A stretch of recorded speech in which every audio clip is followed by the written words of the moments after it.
സുധി ആകെപ്പാടെ പേടിച്ച് വിറച്ച് നടക്കാണ് കേട്ടോ. സുധിയുടെ ജീവിതം ഒരാൾ കാരണം നശിക്കാൻ പോവാണെന്ന് ആ ലെറ്ററിൽ കണ്ടതിന് പിന്നാലെ സുധി വല്ലാണ്ട് പേടിച്ച് നടക്കാണ്. സുധി പറയുന്നുണ്ട്, എന്തിനാ സുധി ഈ പേടിക്കുന്നത്, അതൊക്കെ വെറുതെ ആരെങ്കിലും കളിപ്പിക്കാൻ വേണ്ടി ചെയ്തതായിരിക്കും എന്നൊക്കെ പറയുന്നുണ്ട് കേട്ടോ. എങ്കിലും സുധിക്കാണ് മനസ്സമ്മതനായിട്ട് അമ്പലത്തിലേക്കൊക്കെ പോകുന്നുണ്ട്. ഒരു പൂജാരിയെ കണ്ട് പരിഹാരങ്ങളൊക്കെ നിശ്ചയിക്കുന്നുണ്ട്. അങ്ങനെ ആകെപ്പാടെ റിലേ പോയൊരവസ്ഥയിൽ നമ്മുടെ ശ്രുതി നടക്കാണ് കേട്ടോ. ശ്രുതി പറയുന്നുണ്ട്, എൻ്റെ പൊന്നു ശ്രുതി, ഇത് നമ്മുടെ കച്ചവടം കളയാൻ വേണ്ടി ആരോ ചെയ്തതാ. മനഃപൂർവ്വമായിട്ടും ശ്രുതിനെ മാനസികമായി തളർത്താൻ വേണ്ടി ആരോ ചെയ്ത ചതിയാണ്. ഇപ്പം ശ്രുതിയാണെങ്കിൽ നമ്മുടെ ജോലിക്ക് പോലും വരുന്നില്ല, സ്ഥാപനത്തിലേക്ക് പോലും വരുന്നില്ല. അതൊക്കെയാണ് ആ പറഞ്ഞ ആളുടെ ഉദ്ദേശം. മനഃപൂർവ്വം ശ്രുതിയെ മാനസികമായി തളർത്താൻ വേണ്ടി അയാളെ കണ്ടെത്തിയൊരു ഐഡിയ മാത്രമാണ്. അതിലിപ്പോൾ ശ്രുതി മൊത്തത്തിൽ വീണു. നമ്മുടെ ബിസിനസ് ഡൗൺ ആയിക്കൊണ്ടിരിക്കാം. ശ്രുതി നമ്മുടെ ബിസിനസ്സിന്റെ രാജാവല്ലേ, അപ്പം അവിടെ വന്ന് ഇരുന്നാലല്ലേ അതൊക്കെ നടത്താൻ പറ്റുള്ളൂ എന്നൊക്കെ ശ്രുതി പറയുമ്പം ശരിയല്ലേ ശ്രുതി? എൻ്റെ മനസ്സിനെ തളർത്തി നമ്മളുടെ കമ്പനീനെ പിന്നോട്ടാക്കാൻ വേണ്ടി ആരോ മനഃപൂർവ്വം ചെയ്ത ചതിയാണെന്ന് എനിക്ക് മനസ്സിലായി. ഇനി എന്തായാലും ഞാൻ ഷോപ്പിലേക്ക് വരും എന്നതിനെ പറയുന്നുണ്ടോ. ശ്രുതി പറയാണ്, അന്ന് തൊട്ടേ ഞാൻ ഇത് തന്നെയല്ലേ പറയുന്നത്, ആരോ കളിപ്പിക്കാൻ വേണ്ടി വേറെ ഏതെങ്കിലും ഹോം അപ്ലയൻസസുകാർ ചെയ്ത പണിയായിരിക്കും ഇത്, അവർ ഏതെങ്കിലും സ്റ്റാഫുകൾ ചെയ്ത പണിയായിരിക്കും എന്നൊക്കെ പറയുമ്പം ശ്രുതി കുറച്ചൊക്കെ കൺവിൻസ് ആവുന്നുണ്ട്. അങ്ങനെ രാവിലെ തന്നെ കുളിച്ചൊരുങ്ങി ശ്രുതിയും കൂടെ കൂടിയിട്ട് അവരുടെ ഷോറൂമിലേക്ക് പോകുന്നുണ്ട് കേട്ടോ. അങ്ങനെ സ്റ്റാഫുകൾ പറയാണ്, സാറില്ലാത്തതിൻ്റെ കച്ചവടമൊക്കെ ഭയങ്കര ഡള്ളായിരുന്നു, നമ്മുടെ എതിരെ നിൽക്കുന്ന ആ കടയ്ക്കാണെങ്കിലോ നല്ല സെയിലും. അപ്പം ശ്രുതി പറയുന്നുണ്ട്, കണ്ടോ ഞാൻ പറഞ്ഞില്ലേ അവരൊപ്പിച്ച പണിയായത്. ആഹാ, എങ്കിലേ അവന്മാരോട് ചോദിച്ചിട്ടുണ്ടെ ബാക്കി കാര്യം. എൻ്റെ പൊന്നു ശ്രുതി, ഇപ്പം ഇനി അതിനൊന്നും പോവണ്ട, അതൊക്കെ വിട്, നമുക്ക് നമ്മുടെ കാര്യം നോക്കാം, നമുക്കുള്ള കച്ചവടം നമുക്ക് കിട്ടും, നമ്മൾ ആത്മാർത്ഥമായിട്ട് നിന്നാൽ മതി എന്നും പറയുന്നുണ്ട്. അങ്ങനെ ശ്രുതിയും കൂടി അന്ന് ഷോപ്പിലൊക്കെ നിന്ന് കച്ചവടമൊക്കെ നോക്കാണ്. അത്യാവശ്യം നല്ല സെയിലൊക്കെ നടക്കുന്നുണ്ട് കേട്ടോ. വൈകുന്നേരം ആയപ്പോഴേക്കും ശ്രുതി പറയുന്നുണ്ട്, കണ്ടോ ഞാൻ പറഞ്ഞില്ലേ ഇന്ന് ശ്രുതി വന്നപ്പോൾ എന്തോരം കച്ചവടം കൂടുതൽ കിട്ടിയെന്ന് കണ്ടോ. കഴിഞ്ഞ 2-3 ദിവസം ശ്രുതി വരാത്തപ്പോൾ ഒരു കച്ചവടം ഇല്ലായിരുന്നു. അതാ നിന്റെ ഒരു പവർ. നീ ഇവിടെ ഉണ്ടെങ്കിലേ നന്നായി കച്ചവടം നടക്കുമെന്ന് അവർക്കറിയാം. നീയാ ഈ സ്ഥാപനത്തിൻ്റെ ഐശ്വര്യം. അതുകൊണ്ടാ മനഃപൂർവ്വം നിന്നെ മാറ്റാനായിട്ട് അവർ ശ്രമിക്കുന്നത്, ഓരോരോ കാരണം പറഞ്ഞത്. ഇനിയിപ്പോൾ ഇങ്ങനെ പല പല ലെറ്ററും പലതും വന്നിരിക്കും, പക്ഷെ ഒന്നുകൊണ്ടും നീ തകരരുത്. കാരണം നിന്നെ അവർ ടാർഗറ്റ് ചെയ്തിരിക്കുന്നത് നിന്നെ പോലെ വലിയൊരു ബിസിനസ്സുകാരനെ തളർത്താൻ പറ്റില്ലെന്ന് അവർക്ക് മനസ്സിലായി. അതുകൊണ്ടാണ് മാനസികമായി തളർത്താൻ അവർ ശ്രമിക്കുന്നത് എന്നുകൂടി പറയാണ്. നമ്മുടെ ശ്രുതിയുടെ ആ ഒരു ഡയലോഗില് ശ്രുതി വീഴുന്നുണ്ട്. അങ്ങനെ ശ്രുതിയുടെ ആ ഒരു പേടിയും ആ ഒരു വിഷമവും എല്ലാം മാറുകയാണ് കേട്ടോ. അങ്ങനെ നമ്മുടെ ശ്രുതി ആണെങ്കിൽ പറയുന്നുണ്ട്, ഞാനെങ്കിൽ പാർലറിലേക്ക് പോവാ, എന്തൊക്കെ പ്രശ്നങ്ങൾ സംഭവിച്ചാലും നീ ഒന്ന് മൈൻഡ് ചെയ്യണ്ട എന്ന് പറയുന്നുണ്ട് കേട്ടോ. അങ്ങനെ ശ്രുതി പാർലറിലേക്ക് ചെല്ലുന്നുണ്ട്. അവിടെ ചെന്നിട്ട് കസ്റ്റമറൊന്നും ഇല്ലാത്തതുകൊണ്ട് തന്നെ ഫോണിലൊക്കെ നോക്കി അവിടെ ഇരിക്കാൻ കേട്ടോ. ഈ സമയത്ത് നവീൻ ദാസ് അങ്ങോട്ടേക്ക് കയറി വരുന്നത് കണ്ട് ശ്രുതി ഞെട്ടി വിറച്ച് എഴുന്നേറ്റ് നിൽക്കാണ്. നീ എന്താ ഇവിടെ? അന്ന് പോലീസുകാരെ കൊണ്ടുപോയതല്ലേ, പിന്നെ ഇപ്പോഴാണല്ലോ ഇങ്ങോട്ട് വരുന്നത് എന്നൊക്കെ പറയുമ്പോ അന്ന് നീയല്ലേ ആ റൗഡി ആന്റണിയെ പറഞ്ഞു വിട്ടത്. പക്ഷേ എന്നെ തല്ലി പോലീസ് സ്റ്റേഷനിലാക്കിയത് വേറൊരുത്തനോ? ആര്? ആ വഴി കൂടെ വന്നപ്പോ ഞാനൊരു കിളവിയെ വണ്ടി ഇടിച്ച് വീഴ്ത്തി, അതിന് പ്രതികാരം ചെയ്യാൻ ഏതോ ഒരുത്തൻ ചാടി വീണു, എന്നെ തല്ലി, അപ്പോഴാ പോലീസുകാരൊന്ന് പിടിച്ചോണ്ട് പോയത് എന്ന് പറയുമ്പം ശ്രുതി മനസ്സിലോർക്കാണ്. അപ്പം ആന്റണി പിടിച്ച് പോലീസ് സ്റ്റേഷനിൽ ഏൽപ്പിച്ചെന്ന് പറഞ്ഞതൊക്കെ കള്ളമായിരുന്നു എന്ന് ആലോചിക്കാണ്. അങ്ങനെ ശ്രുതി ആണെങ്കിൽ പറയുന്നുണ്ട്, അല്ല നീ സ്റ്റേഷനിൽ പോയതല്ലേ, ഇപ്പൊ പിന്നെ നീ എന്തിനാ തിരിച്ചിങ്ങോട്ടേക്ക് വന്നത്? നിനക്ക് ഇനിയും മതിയായില്ലേ? ഞാൻ വീണ്ടും ആന്റണിയെ വിളിക്കണോ അതോ സ്റ്റേഷനിലേക്ക് വിളിക്കണോ? എന്താ ശ്രുതിമോളെ ഇത്, നീ എന്നെ ഭീഷണിപ്പെടുത്താൻ നോക്കുകയാണോ? അതൊക്കെ പണ്ട്, ഇപ്പൊ അതൊന്നും ഏക്കാൻ പോണില്ല. നിന്റെ ഭർത്താവിന്റെ കടയിൽ ഞാനൊരു ലെറ്റർ അയച്ചായിരുന്നു. ലെറ്ററോ? അതെ, നിന്റെ കൂടെ ഒരാൾ കാരണം നിന്റെ ജീവിതം നശിപ്പിക്കാൻ പോവാണെന്ന് പറഞ്ഞുകൊണ്ട്. ഓഹോ, അപ്പൊ അത് താൻ അയച്ചതാല്ലേ? അതെ, ഞാൻ തന്നെ അയച്ചത്. ഇനിയും അയക്കുമ്പോളെ നിന്റെ കൊച്ചിൻ്റെയും ഒക്കെ കൂടെയുള്ള ഫോട്ടോ എനിക്ക് അയക്കാൻ പോവാ.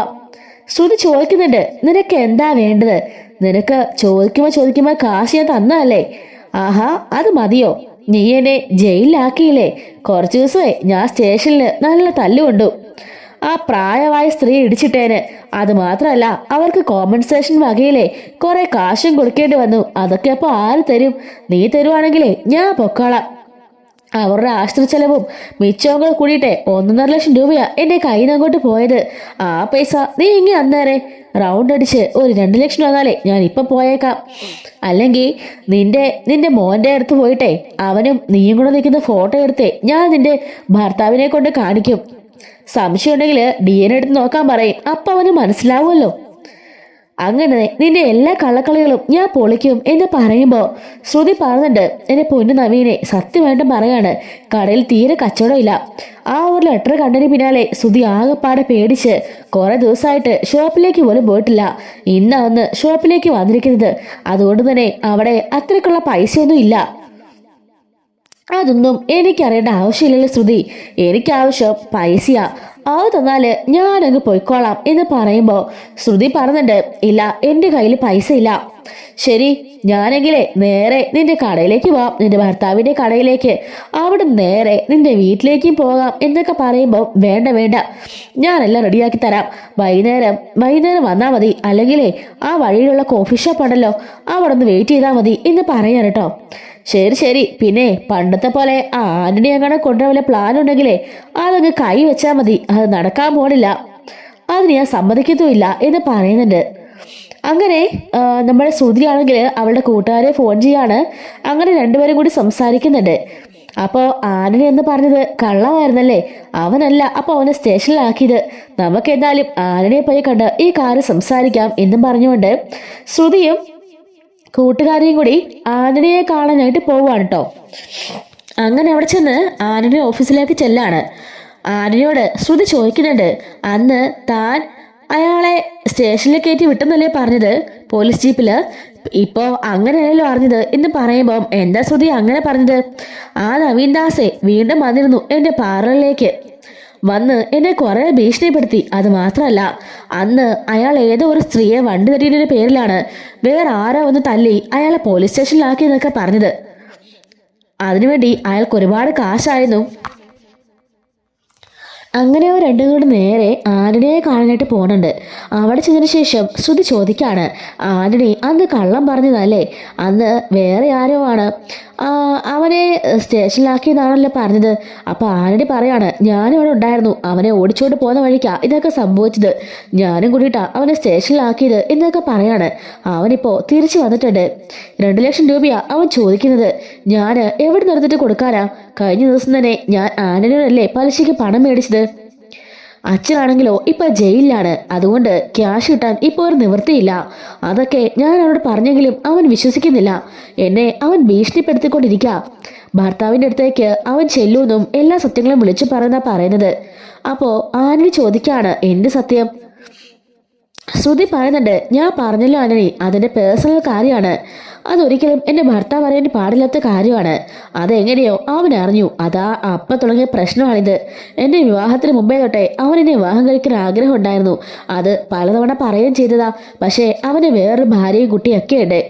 ഞാൻ പലതവണ അവനെ വാൺ ചെയ്തതുമാണ്. പക്ഷെ എന്നെ പിന്നാലെ നടന്ന് ഇപ്പോഴും എന്നെ ടോർച്ചർ ചെയ്തുകൊണ്ടിരിക്കുക. ഇപ്പൊ തന്നെ ഏകദേശം 10-12 ലക്ഷം രൂപ ഞാൻ അവനെ കൊടുത്തു കഴിഞ്ഞു. ഇനിയും വേണമെന്ന് പറഞ്ഞ് നിർബന്ധം പിടിച്ചുകൊണ്ടിരിക്കുക. ആന്റണിയെ അവൻ ഒരു വിലയില്ലെന്നാ പറഞ്ഞത്. ആന്റണിയോ അവൻ ആരാ? അവനോട് പോയി പണി നിൽക്ക്. അവനിനി വന്നാലും ഞാൻ അവനെ തല്ലി ശരിയാക്കുന്നൊക്കെയാ അവനിന്ന് വീമ്പിളക്കിട്ട് പോയേക്കുന്നത്. ആന്റണി ചോദിക്കാണ്, ഓഹോ അങ്ങനെ പറഞ്ഞോ? അവനിട്ടുള്ള പണി ഞാൻ കൊടുത്തോളാം. അതെ, ഇതിന് പേയ്മെന്റ് ഒന്നും വേണ്ട. എന്തായാലും ഞാൻ അവനെ ശല്യം ഒഴിപ്പിച്ചിരുന്ന് പറഞ്ഞാണല്ലോ. വീണ്ടും അവൻ വരുന്നുണ്ടെങ്കിലേ അവനെക്കൊണ്ടുള്ള ശല്യം ഒഴിപ്പിക്കാനൊക്കെ എനിക്കറിയാമെന്ന് പറയാണ്. അങ്ങനെ കൂട്ടുകാരെയും ശ്രുതിയും കൂടി വൈകുന്നേരം അവനൊരു കോഫി ഷോപ്പിലേക്ക് വരും എന്നാ പറഞ്ഞത്. അവിടെ വെച്ച് സംസാരിക്കാന്ന് പറയുമ്പോൾ, അതൊക്കെ ഞങ്ങൾ ഏറ്റു, ഞാൻ ആ കാര്യം നോക്കിക്കോളാം, നിങ്ങൾ പേടിക്കണ്ട, അവന്റെ ശല്യം ഇനി ഉണ്ടാവില്ല എന്ന് പറയുന്നുണ്ട്. അങ്ങനെ വൈകുന്നേരം 5 മണിയായപ്പോഴേക്കും കോഫി ഷോപ്പിൽ ഒന്ന് വെയിറ്റ് ചെയ്തിരിക്കുകയാണ് കേട്ടോ നവീൻ ദാസ്. അപ്പോഴേക്കും ശ്രുതിയും ആ കൂട്ടുകാരും കൂടെ മാറി നോക്കുന്നുണ്ട്. അവന് നേരത്തെ ഇവിടെ ഇരിപ്പുണ്ടല്ലോ, ആന്റണിയെ കണ്ടില്ലല്ലോ എന്നും പറഞ്ഞ് അവിടെ ഇരിക്കായിരിക്കും. ഈ സമയത്ത് ഒരു പെൺകുട്ടി വന്ന് അവന്റെ മുമ്പിലിരിക്കുകയാണ്. എന്നിട്ട്, ആഹാ ചേട്ടൻ ഇവിടെ വന്നിരിക്കുവാണോ? ഞാൻ എത്ര നേരം കൊണ്ട് നോക്കുകയാണെന്ന് പറയുമ്പം നവീൻ പറയുന്നുണ്ട്, അയ്യോ ആരാ? നിങ്ങൾക്ക് ആള് മാറിപ്പോയതായിരിക്കും. നിങ്ങൾ ഉദ്ദേശിക്കുന്ന ആളല്ലേ ഞാൻ. നവീനേട്ടനല്ലേ എന്ന് ചോദിക്കുമ്പോൾ അതെ, എന്നെ അറിയോ? പിന്നെ അറിയില്ലേ, ചേട്ടനറിയാത്ത ആരാണ് ഉള്ളത്? ചേട്ടന്റെ സൗന്ദര്യത്തിൽ വീണ എത്രയോ പെൺപിള്ളേരോടെ ഉണ്ട് എന്നൊക്കെ പറയുമ്പോൾ അയ്യോ ആണോ? അതെ, എൻ്റെ കൂടെ അങ്ങോട്ട് വരുന്ന് വരാവോ? നമുക്ക് അവിടെ നിന്ന് മാറി സംസാരിക്കാം. അതിനെന്താ, ഞാൻ ഇപ്പൊ തന്നെ വരാമെന്ന് പറഞ്ഞുകൊണ്ട് ആ പെണ്ണിന്റെ പുറകെ നവീൻ പോവാണ് കേട്ടോ. അവിടെ ചെല്ലുമ്പോഴേക്കും നമ്മുടെ ആനിയുടെ വണ്ടി ആയിരിക്കും കേട്ടോ. പെട്ടെന്ന് തന്നെ ഗുണ്ടകൾ വന്ന് അവനെ വണ്ടിക്കകത്ത് പിടിച്ചിട്ടിട്ട് അവിടെ നിന്ന് കൊണ്ടുപോവാണ്. അപ്പൊ ശ്രുതി പറയുന്നുണ്ട്, ഇത് ആനിയുടെ സെറ്റപ്പാന്ന് തോന്നുന്നു. ആ പെണ്ണ് ആനിനെ പറഞ്ഞയച്ചതായിരിക്കും. പെണ്ണെന്ന് പറഞ്ഞാൽ അവൻ തലയെ കുത്തി വീഴുമല്ലോ എന്ന് ശ്രുതി പറയാണ്. ഇനിയിപ്പോൾ അവന്റെ കാര്യം അയാൾ നോക്കിക്കോളും എന്ന് പറഞ്ഞിട്ട് ഇവരവിടുന്ന് പോകുന്നുണ്ട്. അങ്ങനെ നവീനെ ഇയാളുടെ നമ്മുടെ ആനയുടെ ഗോഡൗണിലേക്ക് കൊണ്ടുപോകുന്നുണ്ട് കേട്ടോ. അവിടെ കൊണ്ടുപോയി കെട്ടിയിടുകയാണ്. എന്നിട്ട് ആനയോട് ചോദിക്കുന്നുണ്ട്, എടാ ഒരു തവണ നിന്നെയാണെന്ന് പേടിപ്പിച്ച് കിട്ടതാ, നിനക്ക് എന്നിട്ടും ഒരു മാറ്റം ഇല്ലല്ലേ? ഇപ്പോഴും ആ ശ്രുതിയുടെ പിന്നാലെ ചുറ്റിത്തിരിയല്ലടാ എന്ന് ചോദിക്കാണ്. അത് പിന്നെ അന്ന് എനിക്കുണ്ടായ നഷ്ടം ആര് തരും? അന്ന് വണ്ടി ഇടിച്ച ആ സ്ത്രീക്ക് 2 ലക്ഷം രൂപയോളം ഞാൻ കൊടുത്തതാ. അവൾ ഫ്രോഡാ, പക്കാ ഫ്രോഡ്. അവളെക്കുറിച്ച് നിങ്ങൾക്ക് അറിയാഞ്ഞിട്ടാ.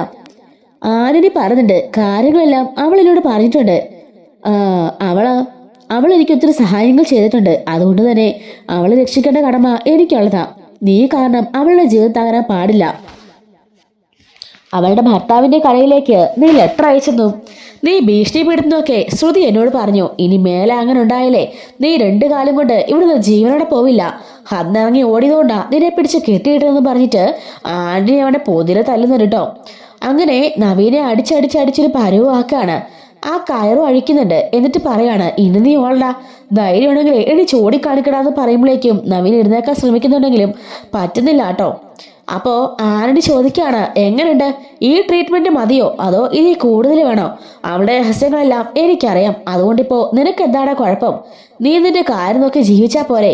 കാശിന് വേണ്ടി പെൺപിള്ളേർക്ക് വേണ്ടി പിന്നാലെ നടക്കുക അല്ലേടാ എന്നും പറഞ്ഞ് വീണ്ടും തൊഴിക്കുന്നുണ്ട്. ഇനി മേലാല് ശ്രുതിയുടെ പിന്നാലെ എങ്ങനെ നടന്നോന്ന് ഞാൻ അറിഞ്ഞ നിന്റെ കൈയും കാലും ഞാൻ വെട്ടി മാറ്റിയിടും, പറഞ്ഞേക്കാം.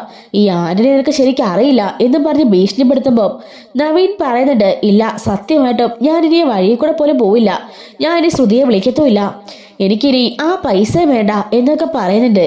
അപ്പോഴേക്കും ആന്റണി ആ സുഹൃത്തുക്കളോട് അവന്റെ കൂട്ടാളികളോട് പറയാണ്, ഇവനെ എവിടെ നിന്നാണോ എടുത്തത് അവിടെ തന്നെ തിരിച്ചിട്ടിട്ട് വാ എന്ന് പറഞ്ഞേക്കുന്നുണ്ട് കേട്ടോ.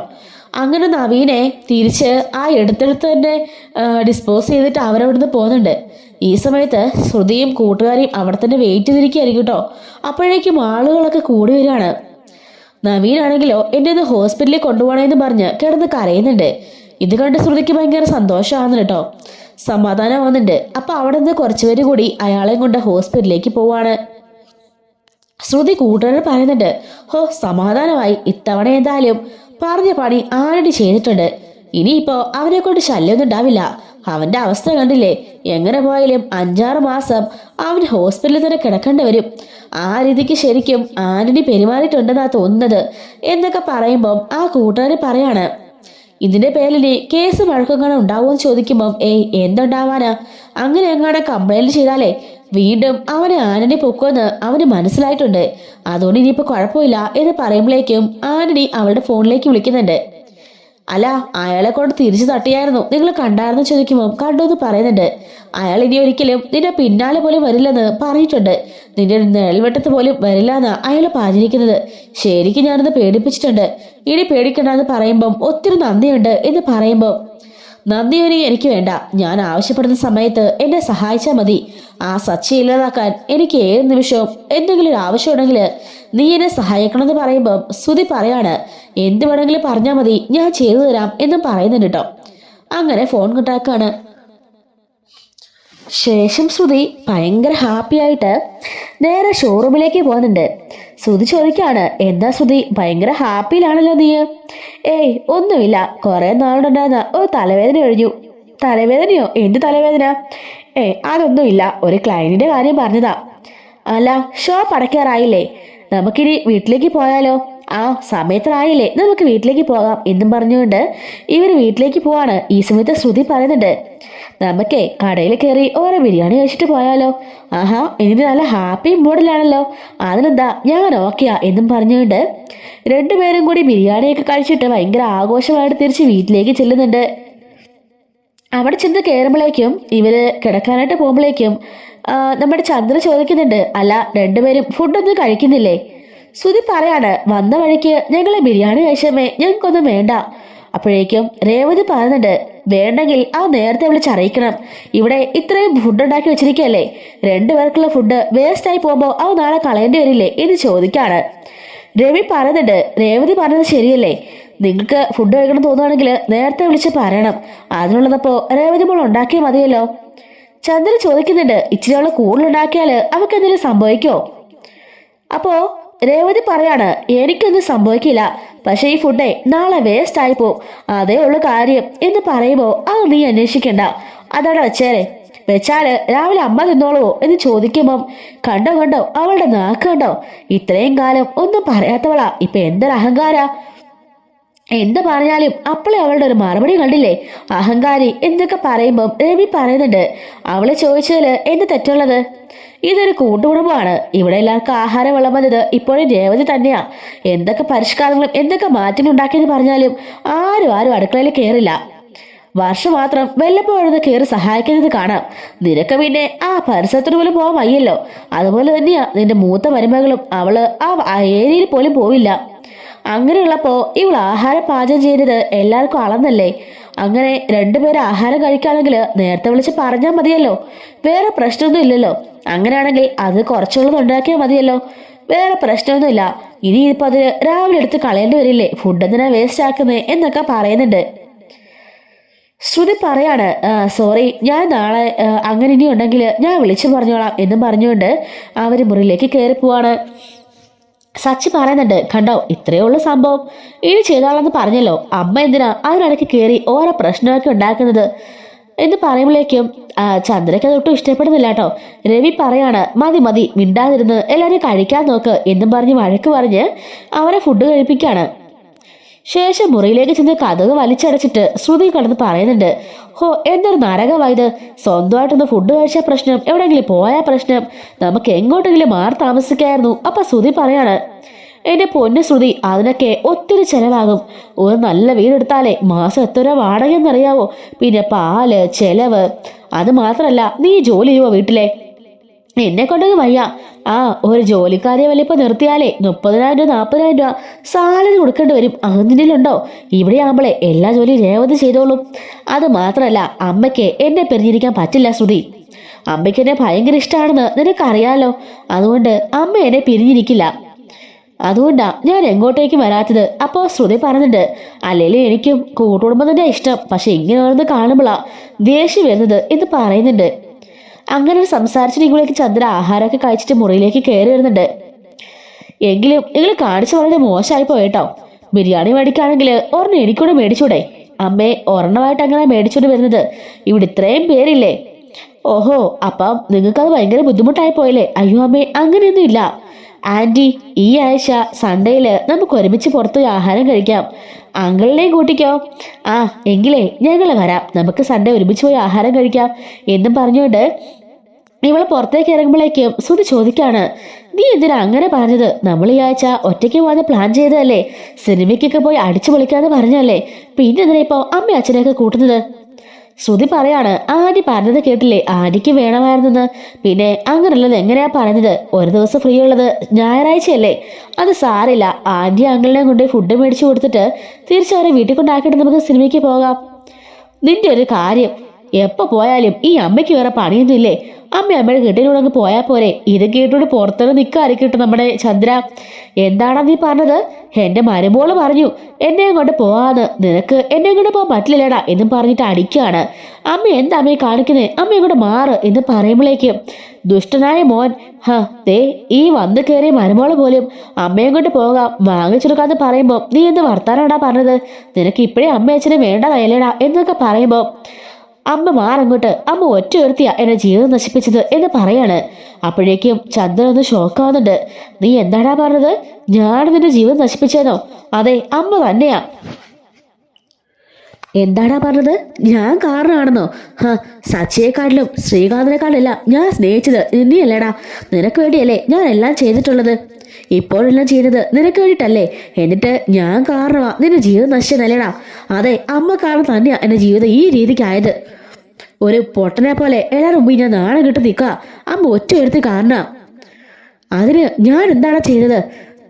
നീ ഒറ്റ എടുത്ത് കാരണല്ലേ സച്ചിയെ പോലും ഞാൻ ഇങ്ങനെ വേണ്ടെന്ന് വെച്ചിട്ട് കാരണം നീ ഒറ്റ എടുത്തതല്ലേ എന്നൊക്കെ ചോദിക്കുമ്പം നമ്മുടെ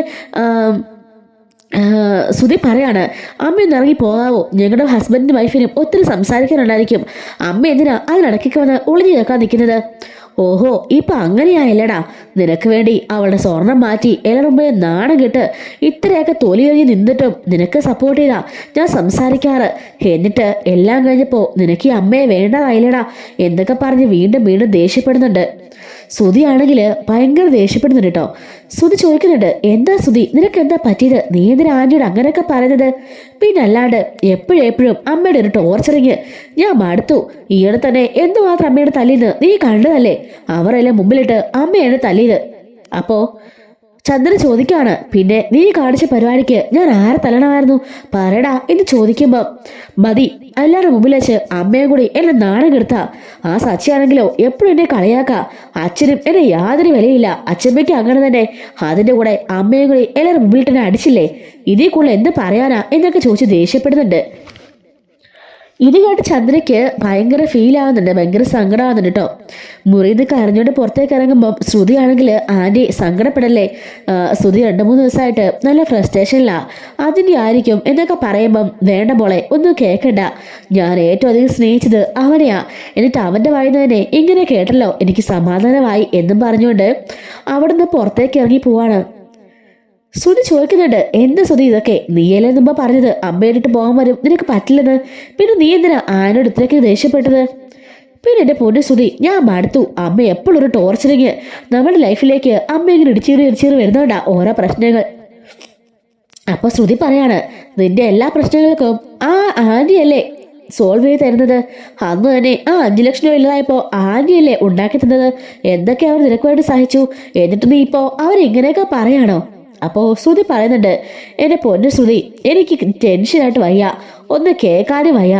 ഓരോരുത്തരോട് ന്യായം പറയണം, ആ സച്ചിനെ വായിന്ന് കേൾക്കണം, രേവതിനെ കുത്തുവാക്ക് കേൾക്കണം, മടുത്തു ഞാൻ ഈ ജീവിതം എന്നൊക്കെ പറയുമ്പോൾ എന്താ ശ്രുതി ഇത്? ഞാൻ രാവിലെ എല്ലാം പറഞ്ഞതല്ലേ, ഇനി നല്ല സെയിലും ഇല്ലായിരുന്നോ, നല്ല ഹാപ്പി അല്ലായിരുന്നോ, പിന്നെ ഇപ്പം ഇത് എന്ത് പറ്റി എന്ന് പറയുമ്പോൾ എനിക്ക് അറിഞ്ഞൂടെ ശ്രുതി, ആകെപ്പാടെ ഞാൻ വല്ലാത്ത ടെൻഷനില്ല. അമ്മയാണെങ്കിലോ ഏതോ നേരം ഓരോ ടോർച്ചറിങ്, ഞാൻ പൊട്ടനാ, ഞാൻ കഴുതിയാ എന്നൊക്കെ പറഞ്ഞ് എപ്പോഴും എല്ലാവരും വെച്ച് എന്നെ നാണം കെടുത്താ. അപ്പൊ ശ്രുതി പറയുന്നുണ്ട്, ആന്റിയല്ല ആ സച്ചിൻ രേവതിയാ നിന്നെ അങ്ങനെ പറയുന്നത്. പ്രതികാരം ചെയ്യേണ്ടതേ അവരോടാ, അല്ലാതെ ആന്റിയോടല്ല. ആന്റിയെ വെറുതെ നീ എന്തിനു സങ്കടപ്പെടുന്നത്? മര്യാദയ്ക്ക് മാപ്പ് ചോദിക്കുക എന്നൊക്കെ പറഞ്ഞ് ദേഷ്യപ്പെടുമ്പോ ശ്രുതിക്കാണെങ്കിലും സങ്കടമായിട്ട് അവളുടെ അടുത്തേക്ക് പോവാണ്. ചന്ദ്രടുത്ത് പോയിട്ട്, അമ്മേ സോറി, ഞാൻ വല്ലാത്ത ടെൻഷനിലായിരുന്നു. കുറച്ച് ദിവസമായിട്ട് എൻ്റെ അവസ്ഥയൊക്കെ അമ്മ കണ്ടതല്ലേ, എതിർ കടക്കാരെങ്ങാണ്ട് ചെയ്തു വെച്ച പണിയാ. ആ ലെറ്റർ കണ്ട പിന്നെ ഞാൻ വല്ലാത്തൊരു മാനസികാവസ്ഥയിലായിരുന്നു. ഇന്ന് എല്ലാം നേരെയായി വന്നത്. വീട്ടിലേക്ക് വന്നപ്പോൾ തന്നെ ഇങ്ങനെ ഓരോ പ്രശ്നവും താഴത്തെ തർക്കമൊക്കെ കണ്ടപ്പോൾ എന്നെ സമനില തെറ്റിപ്പോയി. അതുകൊണ്ടാ ഞാൻ പിടിവിട്ടുപോയി സംസാരിച്ചത്, എന്നോട് ക്ഷമിക്കാമേ എന്നൊക്കെ പറയുമ്പോഴേക്കും ചന്ദ്രനോട് ദേഷ്യപ്പെട്ട് വഴക്ക് പറഞ്ഞ് പുറത്താക്കാണ്. അപ്പൊ ശ്രുതി പറഞ്ഞിട്ട് അതൊന്നും സാരമില്ല, ആന്റിക്ക് അങ്ങനെ ദേഷ്യമൊന്നുമില്ല, അതൊക്കെ പയ്യെ മാറിക്കോളും എന്നും പറഞ്ഞ് അവനെ സമാധാനിപ്പിക്കുകയും ചെയ്യുന്നുണ്ട് കേട്ടോ. ഇതുപോലത്തെ സ്റ്റോറീസൊക്കെ നമ്മുടെ ചാനലോട് എല്ലാ ദിവസവും ഞാൻ അപ്ലോഡ് ചെയ്യുന്നുണ്ട്. വ്യൂ തീരെ കുറവാണ്. എല്ലാവരും ചാനൽ വാച്ച് ചെയ്ത് ഒന്ന് സപ്പോർട്ട് ചെയ്യണേ. Thanks for watching.